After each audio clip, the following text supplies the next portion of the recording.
하지 않았다면 지금과 다른 결과를 맞이했을 것 같기도 하거든요. 그래서 익명으로나마 제 이야기를 한번 해드리고 싶어서 이렇게 글을 쓰게 되었습니다. 저는 지금 40대 중반의 여자이고 사별의 경험이 있습니다. 지금 현재 재혼해서 살고 있어요. 이야기를 시작하기에 앞서 죽은 남편을 첫 번째 남편이라고 하고 재혼해서 만난 남편을 두 번째 남편이라고 칭하도록 하겠습니다. 제 첫 번째 남편은 정말 불의의 사고를 당해 한순간에 세상을 등지고 말았습니다. 화재 사고로 목숨을 잃게 되었거든요. 그리고 저도 그 사고 현장에 있었습니다. 지금은 이렇게 이야기를 꺼낼 수 있게 되긴 했습니다만 사실 이렇게 이야기를 할 수 있게 되기까지 정말 많은 세월이 걸렸어요. 어쨌든 저와 남편은 정말 금슬이 좋은 부부였습니다. 동네에서 인꼬 부부로 소문이 자자한 부부였거든요. 첫 번째 남편과 저는 오랜 기간 연애를 하다가 결혼을 하게 된 케이스였어요. 제가 결혼을 결심하게 된 이유는 저를 항상 먼저 챙겨주는 사람이었기 때문입니다. 오랜 기간 연애를 하는 내내 단 한순간도 변함없이 저만 바라봐 주었고 여자 문제로도 속 한번 썩히지 않는 완벽한 남자였어요. 우린 10년이란 긴 시간 동안 연애를 했고 자연스럽게 결혼을 하게 되었죠. 20의 나이에 만나 서로 이런 일 저런 일 다 겪어보고 울고 웃고 그렇게 꽃다운 청춘을 보내다가 30의 나이에 새로 시작하는 마음으로 결혼을 했고 부부의 연을 맺었습니다. 정말 행복했어요. 너무 행복해서 이 행복이 어쩌다 깨지진 않을까 그런 불안함이 들 정도로 무척 행복했어요. 그래서였을까요? 저희 가정의 행복은 순식간에 깨졌죠. 저는 첫 번째 남편과 결혼 후 2년째 되던 해에 예쁜 쌍둥이를 낳았어요. 저희 부부는 항상 딸 하나 아들 하나 낳자고 곧잘 이야기하곤 했는데 어쩐 일인지 운명적이게도 이란손 쌍둥이를 낳게 되었습니다. 예쁜 공주님과 멋진 왕자님이 저희 부부의 품속으로 한 번에 오게 되었어요. 우리는 너무 행복했어요. 정말 입이 귀에 걸릴 정도로 웃었던 것 같아요. 완벽한 행복이었습니다.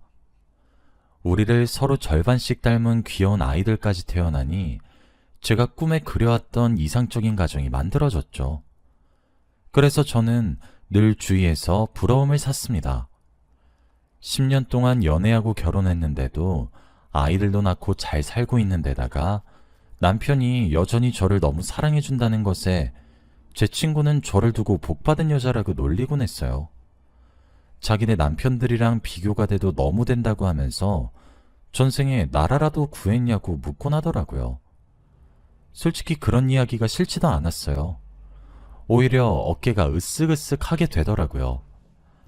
아이들을 동시에 낳다 보니까 저는 일을 그만둬야 했습니다. 아이 하나를 육아하는 것도 버거운 것이 현실이었으니까요. 그래서 남편의 외벌이로 가정을 꾸려야 했지만 행복했어요. 그러나 첫 번째 남편은 혼자서 돈을 벌면서도 제게 유세를 떤다거나 하지도 않았고 오히려 혼자서 거의 아들을 도맡을 수밖에 없는 제게 무척이나 미안해했어요.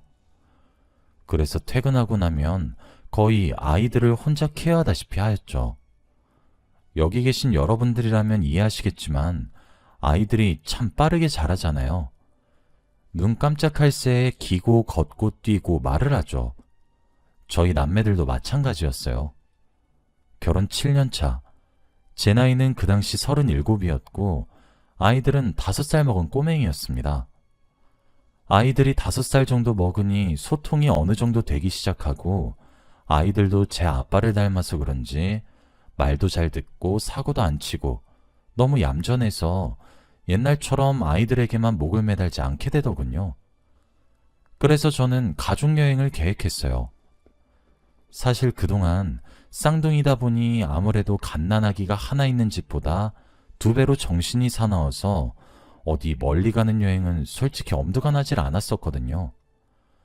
하지만 저희 아이들이 슬슬 공부를 시작하곤 했는데 그때 바다에 대해 너무 호기심을 가졌어요.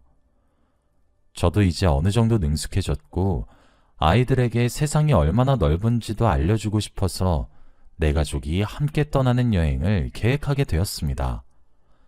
아이들에게 동해바다를 보여주고 싶었어요. 해가 떠올라서 세상을 밝히는 모습을 보여주면서 아이들도 그렇게 자라나길 기도하고 싶었죠. 그렇게 우리 가족의 여행지는 동해바다로 정해졌습니다. 새해를 기념하는 추운 겨울이었어요. 저희 아이들은 우렁찬 편이기도 하고 또래들에 비해 성장이 빨라 잘 걷고 뛰고 난리도 아니어서 호텔에 묵을 순 없겠더라고요. 그렇게 독채 펜션을 잡게 되었죠. 펜션은 동화책에 나오는 나무 오두막처럼 지어져 있었습니다. 목조 펜션이라 그런지 나무 향이 나는 것도 좋았고 아이들도 예쁘고 귀엽게 옷을 입혀놨더니 마치 헨젤과 그레텔 같아서 너무 사랑스럽더군요. 아이들은 무척이나 즐거워하기 시작했고 우리는 너무 행복했습니다. 그날 밤 무슨 일이 일어날지 한치 앞도 모르면서 말이에요. 하루 종일 바다를 돌아다니며 이리 뛰고 저리 뛰며 에너지를 쑥 빼서 그런지 아이들은 골아 떨어졌어요. 밤이 깊었고 한참 잘 자고 있던 도중 누군가 저를 거세게 흔들기 시작했습니다. 눈을 뜨니 저희 숙소는 검은 안개로 뒤덮여 있었고 저를 흔들어 깨우는 사람은 첫 번째 남편이었어요. 시야가 어지러웠습니다. 정신을 차릴 수 없었어요. 첫 번째 남편은 제게 빨리 나가라고 눈짓을 했고 제게 외치기 시작했어요. 여보, 정신 차려. 밖에서 119 부르고 기다려. 내가 애들 챙겨서 나갈게. 그제서야 주위를 둘러보니 집이 환하게 밝다 싶었더니 그게 거센 불길이었고 그 가운데 우리 부부가 있었고 아이들이 잠든 방은 문이 굳게 닫혀 있었습니다. 저도 가겠다는 것을 밖으로 쫓아내듯 내보냈고 제게 얼른 소방서에 신고하라고 일렀죠. 저도 시야가 어지러웠기에 제가 이렇게 버티다가는 다 죽겠다 싶어 고개를 끄덕이고 밖으로 나갔습니다. 다행히 침대 바로 옆에 제 휴대폰이 있었고 밖으로 나와 바로 119에 전화를 해서 빨리 와달라고 미친 듯이 울부짖었어요. 위치를 겨우 말하고 난 뒤 저는 개수대로 달려가 추운 겨울이었지만 몸에 물을 갖다 붓기 시작했습니다. 추운 것도 못 느끼겠더라고요. 그리고 위에 입고 있던 티셔츠를 벗어 물을 먹인 후 호흡기에 가져다 대고 다시 불길이 거센 펜션으로 가족을 구하겠다는 일념 하나로 뛰어들어가기 시작했습니다. 그때 펜션의 입구문이 덜컹하는 듯 했어요. 그리고 그 순간 거짓말처럼 와르르 하며 모든 것들이 무너져 내리기 시작했습니다. 나무로 지은 펜션이라 그런지 불이 번지는 속도도 무척 빨랐나 보더군요. 게다가 겨울철이라 바람도 세게 불어 불길은 바람을 타고 점점 더 크게 번지기 시작했어요. 순식간에 내려앉은 숙소를 보며 저는 미친 듯이 뛰어서 달려들었습니다. 그런데 누가 저를 거칠게 돌려세우면서 못 들어가게 막더군요. 제가 신고한 소방관들이 그때 도착한 것이었어요. 진정하란 말은 당연히 들리지도 않았어요. 결국 화재를 진압했고 그렇게 처음으로 간 가족여행에서 저만 살아남게 되었습니다. 첫 번째 남편은 아이들을 꼭 안은 채로 목숨을 거두었고 숙소가 무너지기 직전 현관에서 덜컹 소리가 났다 싶었더니 3명 모두가 현관 바로 앞에 웅크린 채로 발견되었더군요. 제가 조금만 더 서둘러서 나와서 신고를 했다면, 안에서 나도 아이를 구하겠다고 버티지 않았다면, 조금만 더 빨리 몸에 물을 묻혀 현관문을 여는 것을 도왔다면, 만일 제가 그랬다면 우리 가족 모두가 살았을지도 모른다는 생각과 저 혼자만 살아남았다는 사실이 저를 도저히 제정신을 유지할 수 없게 만들었습니다. 더욱이 슬펐던 것은 혼자만 살아남은 저를 아무도 탓하지 않았습니다. 누군가 제게 왜 혼자 살아남았느냐고 독한 년이라고 손가락질이라도 하고 욕이라도 퍼부었으면 죄송하다 빌었을 거고 잘못했다고 얘기라도 할 수 있었을 텐데 말이에요. 결국 현장에서 졸도한 저는 병원으로 이송이 되었어요. 비극적인 소식에 친정시댁 할 것 없이 온 가족이 제가 실려간 병원으로 빠르게 도착했습니다. 시부모님은 아들과 손주들의 비극에 울음을 터뜨리셨고 그건 친정 가족들 또한 마찬가지셨어요. 시부모님께서 제게 다가왔을 때 저 혼자 살아남았다고 욕이라도 하실 줄 알았습니다. 그런데 저를 꽉 안아주시며 저라도 살아남아 다행이라고 하시는데 얼굴을 들 수 없었어요. 무슨 정신으로 가족들을 마중했는지 기억조차 나지 않았습니다. 울다 지쳐 쓰러지기를 반복하다 결국 마지막 가는 길에서조차 저는 게으름을 피우게 되었거든요. 그 이후 제 일상은 처참하게 무너졌습니다. 도무지 살아갈 수가 없었어요. 저는 빠르게 망가져가기 시작했죠. 그날 현장에서 건질 수 있었던 물건은 제가 신고하기 위해 침대에서 챙겨나온 제 휴대폰 뿐이었어요. 휴대폰 속에 그날 여행에서 찍은 우리들의 사진이 담겨 있었는데 전 하루 종일 그것만 봤습니다. 그 누구보다 제가 가장 힘들어하고 있다는 사실을 알아서인지 친정과 시댁에서 번갈아가며 저희 집에 와서 저를 들여다보며 보살펴 주셨어요. 3년 정도는 제정신을 유지하지 못한 것 같아요. 술에 의지하고 약에 의지하고 죽지 못해 살다시피 했습니다. 그런 저를 보다 못한 시어머니께서는 제 탓이 아니라고 저를 다독이셨어요. 그리고 결국 제 나이 40일 때 중매를 서주시며 억지로 선자리에 저를 내보내기 시작했습니다. 저는 어떻게 가족을 잊냐고 절대 잊지 못한다고 거부했지만 시어머니가 제게 저라도 살아달라고 간곡히 부탁하셨어요. 저마저 잃으면 도저히 살아갈 자신이 없다고요. 그래도 저를 보면서 아들을 떠올리고 있는데 이러다 저까지 잃으면 어떡하냐고 하시면서 말이에요. 제가 10년을 연애했고 7년을 결혼 생활을 했고 3년 동안 미쳐갔으니 제 인생의 절반을 시어머니께서도 지켜보셔서 그런지 저를 딸같이 여기시는 것 같았어요. 게다가 첫 번째 남편이 외동아들이어서 시부모님께는 첫 번째 남편을 제외한 자식이 없었기 때문에 저를 못 놓으시기도 했고요. 저는 시부모님의 우리 아들은 네가 이렇게 망가지는 모습을 원치 않을 거야 라는 한마디에 선자리를 나갔습니다. 그러다 두 번째 남편을 만나게 되었어요. 지금 만나서 재혼한 두 번째 남편도 무척이나 좋은 사람입니다. 처음 제가 재혼을 결심하게 되었을 때 저희 집보다 시댁에다 먼저 알려드렸어요. 시부모님은 진심으로 축하해 주셨고 이제 거래를 두어야겠다며 섭섭해 하셨죠. 저는 첫 번째 남편 대신 살아남았다는 생각을 항상 하고 있었기 때문에 재혼하기 전에 두 번째 남편에게 한 가지 양해를 구했어요. 우리는 재혼을 하는 거지만 시부모님께서는 내가 망가지셨을 때 챙겨주셨고 자기 아들이 죽고 며느리 혼자 살아남았는데도 내게 나쁜 소리, 모진 소리 한 번 하지 않으시고 사랑으로 돌봐주셨던 분이라서 나는 그들을 외면할 수 없다고 말이에요. 당신의 집안에 며느리 노릇을 하지 않겠다는 말이 아니라 원래 시부모님들이 나를 들여다봤던 것처럼 나도 그분들을 한 번씩 들여다보며 받은 사랑을 돌려드리고 싶으니 이해해달라고 말이에요. 두 번째 남편 또한 과거 사별하고 저와 재혼하는 사람이기 때문에 충분히 제 심정을 이해할 수 있다고 제 의견을 존중해주면서 입장 정리만 잘해달라고 했어요.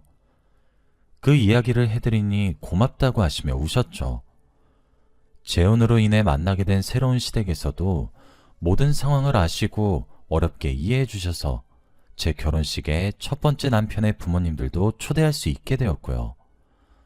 두 분 모두 기쁜 마음으로 제 재혼을 축하해 줬죠. 그렇게 평화롭게 지내던 어느 날이었습니다. 집에 돌아와 보니 누군가 제게 소송을 보냈더군요. 생전 처음 들어보는 이름이었고 제가 가진 재산에 대한 반환을 요구하고 있었습니다. 깜짝 놀라 변호사를 찾아가 자초지종을 알아보니 첫 번째 남편의 친자라고 주장하는 아이와 그 엄마가 나타났고 사고로 죽고 나서 받은 남편의 보험금과 기타 재산들의 유류분 반환을 청구하고 있다는 이야기였습니다. 저는 처음부터 끝까지 단 하나도 이해할 수 없었습니다. 첫 번째 남편이 바람을 피웠다는 것부터 아이가 있다는 점과 함께 말이에요. 제가 비록 지금 새로운 가정을 이루었고 첫 번째 남편과 아이들을 제 가슴에 묻고 살지만 이게 무슨 날벼락 같은 일이었겠습니까? 저는 바로 법적 대응을 준비하기 시작했습니다. 그리고 전 첫 번째 남편의 부모님께도 이 사실을 알렸고 변호사님의 합석을 전제로 제게 소송을 건 모자지간과 얼굴을 맞대고 만날 수 있게 되었습니다. 제 아이들이 살아 있었다면 딱 저 정도였겠구나 싶은 나이로 보이는 남자아이와 함께 저보다 한참 어린 여자가 들어오더군요. 저는 거들떠도 보지 않은 채로 첫 번째 남편의 부모님께 눈물로 호소하기 시작했습니다. 남자아이를 앞에 내세우면서 그이와 많이 닮지 않았냐 하시는데 흔들리시는 것 같았어요. 죽은 남편의 어린 시절과 그리 닮지 않은 아이였는데도 흔들리실 수밖에 없으셨겠죠. 죽은 아들의 마지막 흔적이라고 생각하실 수 있으니까요. 저는 저 아이가 그 사람의 아이라는 증거를 대보라고 했습니다. 그 여자는 기다렸다는 듯이 가방 안에서 주섬주섬 증거들을 꺼내고는 제게 던지다시피 주더군요. 그건 사진 뭉치들이었는데 그 사진 속에는 정말 누가 봐도 제 첫 번째 남편이라고 확신할 수 있을 정도의 분명한 사람과 제 눈앞에 아이와 함께 앉아있는 여자가 다정하게 찍은 사진들이었습니다. 그이가 가정이 있었단 사실을 알고는 있었어요. 하지만 저희는 사랑하는 사이였어요. 그 여자의 폭탄 발언에 저는 정신을 차릴 수가 없었어요. 구역질이 치밀어 올라 그 자리를 도망치다시피 뛰쳐나왔습니다. 그래도 첫 번째 남편의 부모님들께선 제가 더 걱정이 되신 것인지 전부 다 절 따라 나오셨더군요. 한참을 맑은 공기를 들이마시고 내쉬고를 반복하며 진정하려고 했습니다. 그런데 환기를 시키니 머리도 차갑게 냉정해지기 시작했죠. 저는 죽은 남편이 저를 배신하는 행위는 하지 않았을 거란 생각이 좀 더 확실해졌어요. 저는 첫 번째 남편의 부모님들을 설득하기 시작했습니다. 어머님이랑 아버님도 아시잖아요. 저건 거짓이에요. 그이가 제게 그랬을 리가 없단 걸 세상 그 누구보다 저만큼 아시잖아요. 제 말에 아무런 대꾸도 하지 않으셨죠. 그리고 한참 뒤 제게 말씀하셨어요. 그래, 네 말이 맞다. 그렇다면 넌 어떻게 하고 싶은 거니? 저는 모든 권한을 제게 일임해달라고 요구했습니다. 겨우 슬픔에 무뎌지며 각자의 삶을 찾아가는 우리들이었는데 그걸 굳이 다시 들쑤시는 그 여자가 누군진 몰라도 저는 절대 용서할 수 없었어요. 죽은 자는 아무리 말이 없다지만 그렇다고 억울한 누명을 쓸 순 없는 노릇이죠. 변호사님께는 죄송하지만 합법적인 루트로는 도무지 그 미친 여자의 정보를 캐낼 수가 없었습니다. 그래서 저는 흥신소를 이용하기로 했어요. 저는 흥신소에 가서 그 여자에 관한 정보는 그 어떤 것이어도 좋으니 싸그리 긁어모으라고 의뢰했습니다. 다행히 저는 돈이 많은 편이었고 흥신소에게 넉넉한 보수를 지급했죠. 의뢰한 지 하루가 지난 이후부터 저희 집으로 퀵이 도착하기 시작했습니다. 그 여자를 미행하는 것 또한 의뢰했거든요. 의뢰를 시작하고 딱 일주일 정도가 지나자 꽤 많은 정보가 모였어요. 그리고 거기엔 정말 용서할 수 없는 진실이 숨어 있었죠. 그 여자는 과거 노래방 도우미로 화려한 일생을 보낸 모양이더군요. 그러다 그 일을 만나게 된 것 같았습니다.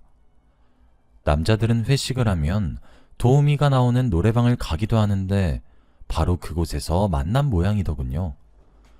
그 사람은 그런 문화를 질색팔색했던 사람이었기 때문에 전 제 믿음에 더욱 큰 확신을 가지기 시작했습니다. 그렇게 또 한 주가 지나고 나니 그 여자의 수상한 만남의 정황이 포착되었습니다. 어떤 수상한 남자를 정기적으로 만나고 있는 정황이었어요. 저는 변호사님을 당장 찾아갔고 흥신소에 의뢰한 것들까지 전부 다 이야기를 했습니다. 변호사님은 처음에 당황스러워 하셨지만 제가 건네는 사진들과 정보들을 보시자마자 이건 불법적으로 취득한 증거이므로 사용할 수 없다고 하시며 합법적으로 다시 취득하길 원하셨죠. 그 말을 듣고 저도 몇 날 며칠 동안 그 여자를 미행하며 증거를 취득했습니다. 그리고 저는 정말 어이가 없는 진실조차 알게 되었죠. 법정에서는 당일이 되었습니다. 변호사님과 저는 그 여자의 수상함을 지적했어요.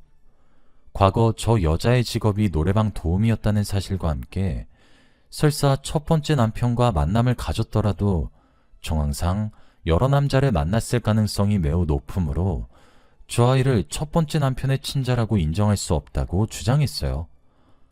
친자 검사를 하려고 해도 제 아이들과 남편 모두 이 세상에 없으니 할 수조차 없었죠.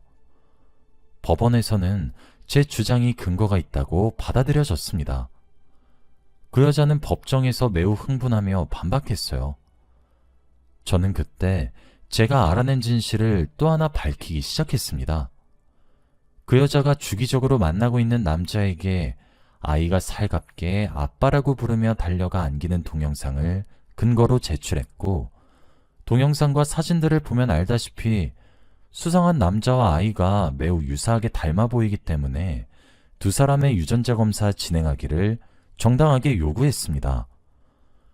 그 여자는 눈에 띄게 당황하는 듯 했고, 법원에서는 제 주장을 유효하다 판단했어요. 그렇게 두 사람의 유전자 검사를 시행했죠. 다음 공판에서 그 결과가 공개가 되었는데 제 예상이 맞아 떨어졌더라고요. 검사 결과 그 여자가 주기적으로 만나는 남자와 그이의 아이라고 주장했던 아이의 친자 검사가 완벽하게 일치하는 결과가 나왔거든요. 그 여자는 결국 생판 남의 아이를 이용해 제 남편의 목숨값을 빼돌리려고 했던 거였습니다. 알고 보니 그 여자는 어쩌다 죽은 남편의 회사 사람들을 다시 한번 만나게 되었고, 그 당시 유달리 순진하게 굴어서 기억에 남았던 첫 번째 남편에 대해 회사 사람들에게 묻다가 그 사람의 죽음을 알게 되었다고 했습니다. 그 여자가 증거라고 내밀었던 다정한 연인 같은 사진들조차 모두 합승에 의해 조작된 증거였고, 첫 번째 남편이 가진 재산이 많았다는 정보를 입수하고 이 같은 범죄를 저질렀던 것이었습니다. 저는 죽어서 말이 없는 그 사람의 명예를 그렇게 지켜내었고 그 여자를 법적으로 고소했어요. 그 여자는 그제서야 제게 울며 불며 빌기 시작했고, 그런 그 여자를 보며 아이는 울음을 터뜨리더군요. 저도 누군가의 엄마였던 적이 있었던 사람이라 가슴이 아팠지만 그렇다고 해서 죄가 없어지는 것은 아니라고 생각해서 그대로 고소를 지금 진행 중에 있습니다. 당연히 유류분 반환 청구 소송도 기각이 되었고요. 첫 번째 남편의 부모님께서도 제게 고맙다고 눈물 지으셨어요.